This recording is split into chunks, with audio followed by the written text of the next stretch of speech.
Hello Anveshan scholars, in the previous video we had learned about certain characteristics that sets apart non-living things from living things. In this video we will learn about germination, we will also learn about growth and movement in plants and also about plant life cycle. So let us start. तो germination होता क्या है? Germination basically होता है the process of development of a seed into a seedling. Through activity 10.2, let us understand what are the conditions for germination. Germination सब conditions में नहीं होती, तो कुछ कुछ conditions ज़रूरी है germination होने के लिए. So let us start with activity 10.2. तो देखिए यहाँ पे कुछ सेटअप्स दिए हुए हैं, तो यहाँ पे मैं थोड़ा जूम इन कर लेती हूँ. तो यहाँ पे आपको पॉट ए दिख रहा है. तो पॉट ए में क्या है? पॉट ए में है सीड और सीड है सॉइल में और सनलाइट दी हुई है, but there is no water. तो क्या लगता है आपको, without water will germination take place? No, without water germination will not take place. तो जर्मिनेशन के लिए water is an essential factor. So यहाँ पे जर्मिनेशन नहीं होगी. Now let us see pot B का क्या कंडीशन है. पॉट बी का कंडीशन ये है कि इसमें डायरेक्ट सनलाइट है बट एक्सेस वाटर है, पानी ज़्यादा हो गया. तो पानी ज़्यादा हो गया, क्या इस कंडीशन में यानी कि एक्सेस वाटर की कंडीशन में सीड जर्मिनेट करेगा? नहीं करेगा. और इसका रीज़न क्या है कि सॉइल में होते हैं छोटे छोटे पोर्स और उन पोर्स में ऑक्सीजन ट्रैप्ड रहता है and oxygen is essential for the development of seed. तो इस वजह से जब वाटर ब्लॉक कर देता है उन पोर्स को तो ऑक्सीजन नहीं मिल पाती. Secondly the seed also starts to rot with excess water. तो इस कंडीशन में भी germination is not possible. Now we go on to C. Pot C with moist soil kept in the dark. Okay, moist soil है यानी कि soil को पानी मिला हुआ है but dark है. अब आपके दिमाग में ये क्वेश्चन आ सकता है कि मैम डार्क है तो फिर तो सीड जर्मिनेट नहीं करेगा क्योंकि प्लांट्स को तो सनलाइट चाहिए होता है अपना खाना बनाने के लिए. दैट इज़ वेरी ट्रू कि प्लांट्स को सनलाइट चाहिए for photosynthesis, but for germination most of the seeds do not require sunlight. They require dark conditions. But there are exceptions. कुछ कुछ सीड्स को सनलाइट की भी ज़रूरत होती है. तो इस कंडीशन में जर्मिनेशन होगी because we are talking about bean seeds. Okay, we are talking about bean seeds. तो बीन सीड्स के केस में सनलाइट की ज़रूरत नहीं होती for germination. Now let us talk about pot D.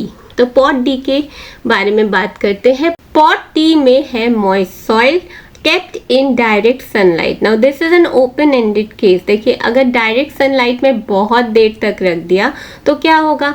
Direct sunlight में बहुत देर तक अगर रखा तो सीड्स जर्मिनेट नहीं भी कर सकते बिकॉज सीड्स को, बीन सीड्स को जर्मिनेशन के लिए डार्क कंडीशंस चाहिए, डायरेक्ट सनलाइट की ज़रूरत नहीं है.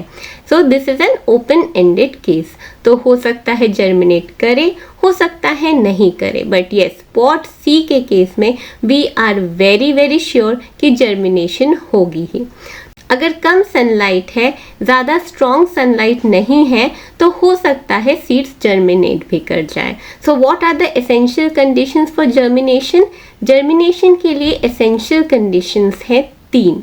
यानी कि सबसे पहले तो हमें चाहिए एक डार्क एनवायरनमेंट जहाँ पे सनलाइट नहीं हो, और secondly we need water, thirdly we need air.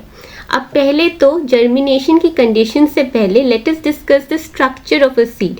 एक सीड का स्ट्रक्चर डिस्कस करते हैं तो उसके बाद हमें पता चलेगा कि जर्मिनेशन कैसे होता है. देखिए ये सीड का स्ट्रक्चर है, राइट.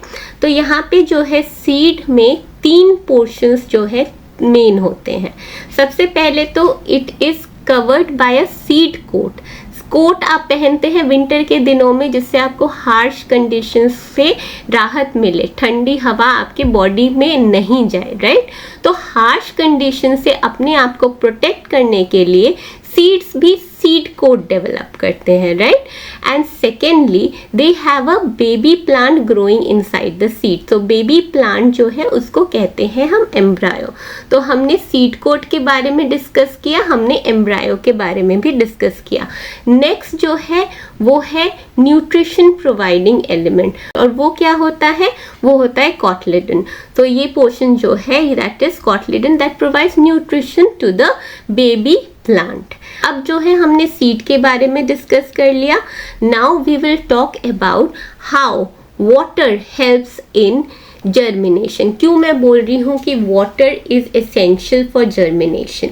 देखिए वाटर वो आपके सीड कोट जो है, सीड कोट तो हार्ड है, सीड कोट हार्ड है, बट वाटर जो है उसको नरम कर देता है, सीड कोट को सॉफ्ट कर देता है, तभी तो रूट शूट ग्रो कर पाएंगी, उनको फाड़ के निकलेंगे, है ना।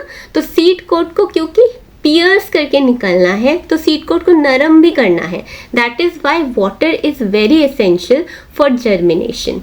सी यहाँ पे क्या लिखा है, seeds require water for germination and water enables the seeds to carry out processes necessary for their growth। तो कुछ processes है जो seed को develop करने के लिए help भी करता है and seed coat को soften करने में मदद करता है, which helps the tiny embryo inside it to develop into a plant।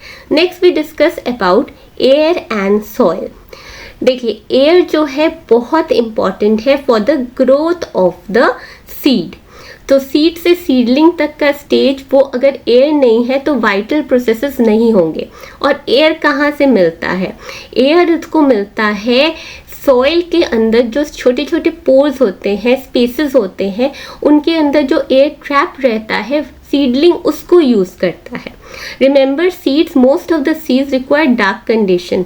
तो उसको डायरेक्ट जो एयर है वो एनवायरनमेंट से नहीं मिलती, वो यूज करता है सॉइल के जो बीच में स्पेसेस है उनमें जो एयर ट्रैप्ड है उसको, for their vital function. So seed needs air for germination. They use air available in the spaces between soil particles. Moreover, spaces between the soil particles allow roots to grow very easily. Now we talk about light and dark conditions. देखिए कुछ कुछ seeds को light conditions की ज़रूरत होती है और ज़्यादातर सीड्स को डार्क कंडीशंस की ज़रूरत होती है। Dark and humid conditions are very very ideal for a seed to develop into a seedling, that is for germination to occur. For the bean seeds, presence of light is not essential for their germination. In general, this is very important, you must know it. In general, most seeds do not require light for germination. But after germination, obviously sunlight is required. क्योंकि क्या करना है, खाना बनाना है, और खाना बनाने के प्रोसेस को बोलते हैं फोटोसिंथेसिस। देखिए जब तक सीड जो है वो सीड स्टेज पे ही है, सीडलिंग स्टेज पे नहीं गया, जब तक लीव्स डेवलप नहीं किए तब तक फोटोसिंथेसिस नहीं होगी, क्योंकि फोटोसिंथेसिस लीफ में होती है, right. Leaf is the kitchen of the plant, you all know that. तो सीड जब तक सीडलिंग में कन्वर्ट नहीं होता, जब तक बाकी सब प्रोसेसेस नहीं होते, लीफ डेवलप नहीं करता, तब तक कॉटलिडन्स जो है बेबी प्लांट को न्यूट्रिशन प्रोवाइड करता है। Now let us go to the next section, जहाँ पे इट इज मेंशन कि कौन से प्लांट्स जो है वो सनलाइट की जरूरत होती है उनको for germination. Now coleus and petunia, they require light to germinate. They are exceptions. ये क्या होते हैं, ये exceptions है। बाकी कुछ कुछ सीड्स तो ऐसे हैं जो अगर आपने सनलाइट में रख दिया ना तो वो जर्मिनेट ही नहीं करेंगे। These are calendula and zinnia, ये इनके एग्जाम्पल्स हैं। Need total darkness to germinate. Now जैसे कि हमने chapter 3 mindful eating a path to a healthy body में भी पढ़ा था कि न्यूट्रिशन बहुत इंपॉर्टेंट है हमारी ह्यूमन बॉडी के लिए फॉर ग्रोथ एंड डेवलपमेंट, वैसे ही प्लांट्स को भी न्यूट्रिशन चाहिए फॉर ग्रोथ एंड डेवलपमेंट। पहले तो उसको कॉटलिडन से न्यूट्रिशन मिलता है, सेकेंडली जब उसके लीव्स आ जाते हैं तब उसको लीफ से न्यूट्रिशन मिलता है, और रूट से भी उसको न्यूट्रिशन वाटर मिलता है। नाउ नेक्स्ट हम डिस्कस करेंगे about another characteristics that can be clearly seen in plants and that is growth and movement. देखिए पार्ट 1 में हमने थोड़ा बहुत इस बारे में डिस्कस किया था। क्या डिस्कस किया था हमने डिस्कस किया था about a bird which develop into flower. तो पेटल्स जो है वो खुल जाते हैं, वो सेपरेट हो जाते हैं to make a flower, right. तो इस प्रोसेस में भी मूवमेंट इन्वॉल्व है। Then we discussed about several insectivorous plants like Drosera, like Venus flytrap, pitcher plant। तो ये सब हमने डिस्कस किया था in respect to movement of plants. अब देखिए ग्रोथ और मूवमेंट ऑफ प्लांट्स जो है that is a very essential characteristic for plants to be called living beings, right. So let us discuss. तो एक्सपेरिमेंटल सेटअप क्या है हमारा? एक्सपेरिमेंटल सेटअप है कि हमें बीन सीड्स को जर्मिनेट करने के लिए रखना है, और जर्मिनेट जब हो जाए तो एक सीडलिंग जो है उसको हम टाई करेंगे with a cotton thread to blotting sheet with the root growing downwards and the shoot going upwards, okay. और उसको हम रख देंगे बीकर में विद सम वाटर। देखिए यहाँ पे दिया भी हुआ है figure to explain how the things are done. तो यहाँ पे देखिए, यहाँ पे पार्ट ए में तो सीडलिंग जो है, सीडलिंग अब जर्मिनेट हो गया ना, सीडलिंग बन गया। अब सीडलिंग को हम टाई करते हैं with a cotton thread to a blotting sheet, और बीकर में रखा है थोड़ा सा पानी। देखिए यहाँ पे थोड़ा सा पानी है, तो पानी क्या करेगा, उसको मॉइस्ट रखेगा, सीडलिंग को ग्रो भी तो करना है। तो उसमें जो है रूट जो है डाउनवर्ड्स है और शूट अपवर्ड्स है। अब डेलिबरेटली हम इस कंडीशन को चेंज कर देंगे इन पार्ट बी। तो सेटअप बी में हमने कंडीशन चेंज कर दी। उसमें क्या चेंज किया हमने सीडलिंग को उल्टा कर दिया, यानी कि हमने डेलिबरेटली रूट को ऊपर रखा और शूट को नीचे रखा, उल्टा कर दिया सिचुएशन। अब हम देखते हैं कि क्या शूट नीचे जा रहा है और रूट अपवर्ड्स जा रहा है। तो हमें ये चेक करना है कि सिचुएशन चेंज करते ही क्या शूट नीचे जाने लगा और रूट ऊपर जाने लगा, उसको हम चेक करेंगे। नाउ इन सिचुएशन सी अब क्या करना है, सीडलिंग है अपराइट, नो डाउट, रूट नीचे है, शूट ऊपर है, लेकिन हमने उसको ढक दिया है एक कार्डबोर्ड बॉक्स से, और कार्डबोर्ड बॉक्स में कर दिया है एक होल। अब उस होल से सनलाइट आ रही है, तो हम देखते हैं क्या जो शूट डेवलपमेंट है वो सनलाइट से अफेक्टेड होती है, क्या वो शूट सनलाइट की तरफ झुक जाएगा with growth. Let us observe. तो ऑब्जर्वेशन क्या होगी, देखिए ऑब्जर्वेशन भी मेंशन है। तो कोई भी कंडीशन हो, चाहे आपने उल्टा कर रखा है सीडलिंग को, शूट जो है वो अपवर्ड्स ही ग्रो करेगी और रूट जो है वो डाउनवर्ड्स ही ग्रोथ होगी उसकी। तो ग्रोथ कैसी होती है, root going downwards, shoot going upwards. देखिए यहाँ पे क्या है, पार्ट ए में आ जाते हैं। पार्ट ए के रिजल्ट्स में रूट तो डाउनवर्ड्स था ही, शूट अपवर्ड्स था ही, और वही चलता जाएगा। बट पार्ट बी में क्या हो रहा है, देखिए थोड़ा टेढ़ा मेरा ग्रोथ है। क्यों? क्योंकि आपने उल्टा रखा है सीडलिंग को, और उल्टा रखने की वजह से क्या हुआ, अब शूट को तो ऊपर ही जाना है ना, तो शूट कैसे भी एक कर्व बनाते हुए ऊपर जा रहा है और रूट भी कर्व बनाते हुए नीचे जा रहा है। यानी कि क्या, यानी कि चाहे आप किसी भी डायरेक्शन में रख दे सीड को, शूट को तो जाना है ऊपर ही और रूट को तो जाना है नीचे ही।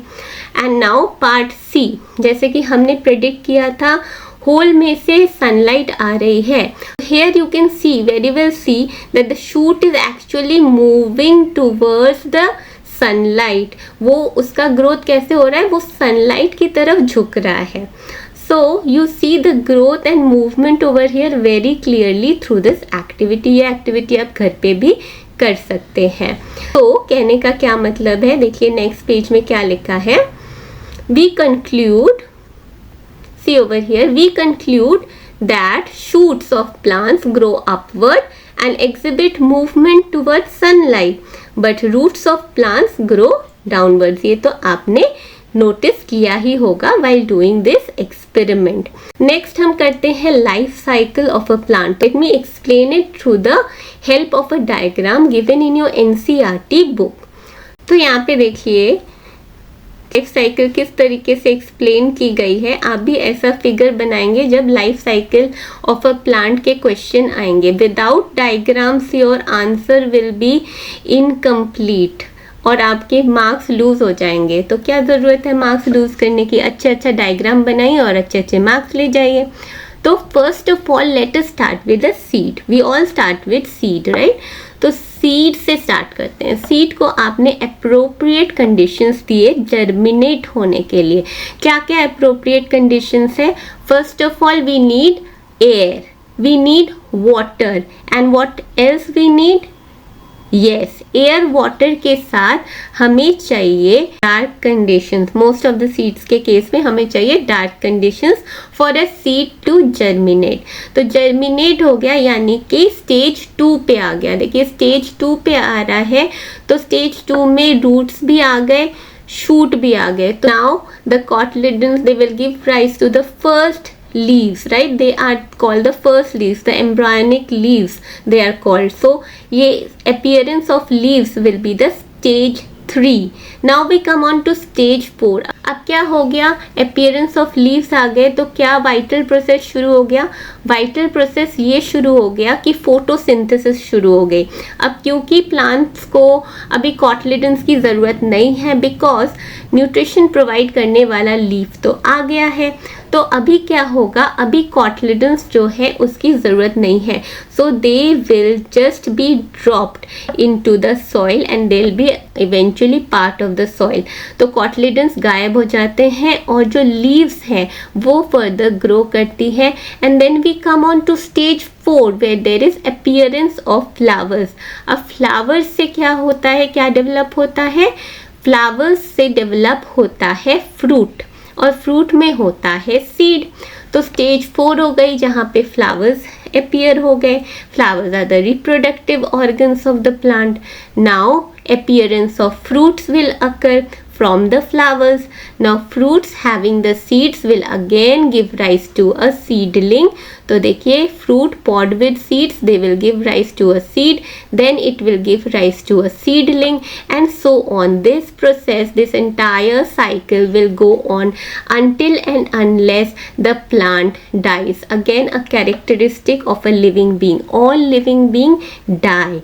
Plant also ultimately dies. So this is the end of the video. In the next video we will learn about life cycle of animals. Happy learning students. Bye bye.